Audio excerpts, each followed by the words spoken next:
আলাইকুম, আমি মোহাম্মদ জাকির হোসেন। এবার আলোচনা করবো ক্লাস 9 দশম শ্রেণীর 3x1 বীজগণিত রাশি। দেখো পর্ব 9 নাম্বার অঙ্কটা দেখো, তার আগের পর্বগুলো তোমরা একটু দেখে নিও। 15 নাম্বার কি a to the power 4 plus a square b square plus b to the power 4 equal to 8 এবং a square plus ab plus b square equal two 4 হলে a square plus b square এবং কি ab এর মান নির্ণয় করো। তাহলে আমরা দেওয়া আছে কি a to the power 4 plus a square b square plus b to the power 4 equal to 8 a square plus ab plus b square equal two 4। তাহলে এবার আমরা দেখি 1 নং মধ্যে কি 1 নং মধ্যে পাই 1 নং মধ্যে। তাহলে আমরা 1 নং সমীকরণটা বসাই।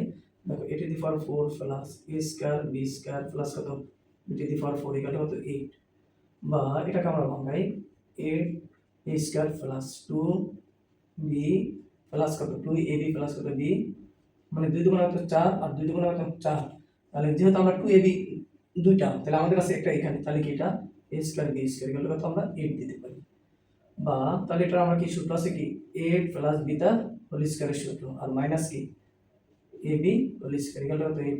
তাহলে এটা আমরা কি করতে পারি a square plus b square মান কি ab a plus b into a minus b। তাহলে এখানে আমরা কি দিতে পারি, দেখো a square plus ab plus কত b square into ab a square minus ab plus কত b স্কয়ার, তাহলে একবার প্লাস একবার মাইনাস ইকুয়াল টু কত 8।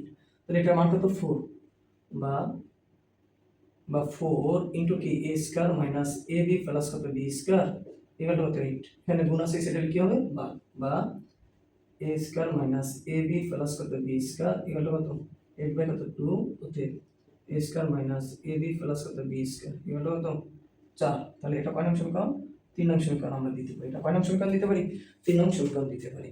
এবার দেখো আমাদের ক নম্বরে কি a square plus b square মান নির্ণয় করো।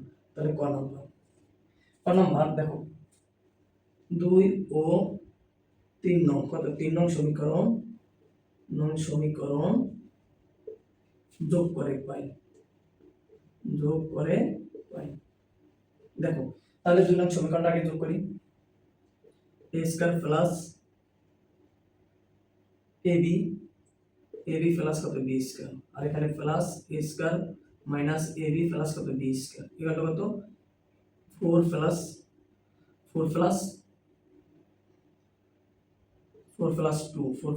2। তাহলে বা এখানে দেখো 2a স্কয়ার প্লাস কত 2b স্কয়ার, মানে কি এখানে দেখো এটা প্লাস আছে এটা মাইনাস আছে কাটা, তাহলে ইকুয়াল কত 6 বা 2 কমন নিলে কি a স্কয়ার প্লাস কত b স্কয়ার ইকুয়াল কত 6 ইকুয়াল কত আছে 6 আছে। তাহলে আমরা এখানে নিয়ে আসি দেখো বা এখানে কি a স্কয়ার প্লাস কত b স্কয়ার দিলে এটা গুণ আছে, তাহলে সেটা কি হবে ভাগ হবে 6 বাই কত 2। তাহলে অতএব a square plus b square equal কত 3। এটা আমাদের ক নম্বর অ্যানসার। দেখো তারপর খ নম্বর কি হচ্ছে কি ab মান নির্ণয় করো। তাহলে কি খ নম্বর, তাহলে খ নম্বর কি 2 ও 3 নং সমীকরণ বিয়োগ করে পাই। কি করবো আমরা বিয়োগ করব। তো 2 নং সমীকরণ আছে কি a square plus ab plus কত b স্কয়ার আর 3 নং সমীকরণ আছে দেখো প্লাসে মাইনাসে মাইনাস a স্কয়ার মাইনাসে মাইনাসে plus ab minus b square equal two কত 4 মাইনাস 2। বা এখানে কত আসে দেখো, তো এখানে কত আসে আমাদের, এখানে a স্কয়ার কাটা b স্কয়ার কাটা, তাহলে আমাদের কি 2ab ইকুয়াল টু কত 2 থাকে বা ab ইকুয়াল টু কত 2 বাই কত 2 অতএব ab ইকুয়াল টু 1। এই হলো আমাদের आंसर। দেখো এটা আমি আবার বলতেছি, এখানে কি দেওয়া আছে দেখো, দেওয়া আছে ওদের মান দুইটা সমীকরণ। তাহলে এক নং হতে পাই আমরা a plus b minus b বের করছি। তাহলে এখানে এটা মান কত 4, তাহলে 4 a square minus ab plus b square এটা গুণ আছে সেটা হলো ভাগ, তাহলে 2। তাহলে 2 ও 3 নং সমীকরণ যোগ করে পাই, আমরা যোগ করছি তাহলে আমাদের কত 6, এখানে 2 আর যোগ করলে 6, তাহলে 2 স্কয়ার প্লাস 2 b স্কয়ার কত 6, 2 কমন নিলে স্কয়ার প্লাস b স্কয়ার কত 6, 2 এখানে গুণ আছে সেটা হলো ভাগ হলে কত 3। এবার দেখো খ নাম্বার দিছি 2 ও 3 নং সমীকরণ বিয়োগ করে a square plus ab plus b square minus, মানে কি প্লাসে মাইনাসে মাইনাস স্কয়ার প্লাস মাইনাসে মাইনাসে plus a square minus b square, তাহলে b কাটা a কাটা, তাহলে 2ab, তাহলে এখানে কত আছে 4 3 2 গেলে 2, তাহলে এখানে গুণ আছে সেটা হলো কি ভাগ 2/2 অথবা ab কত 1। এটা হলো আমাদের অ্যানসার। ওকে।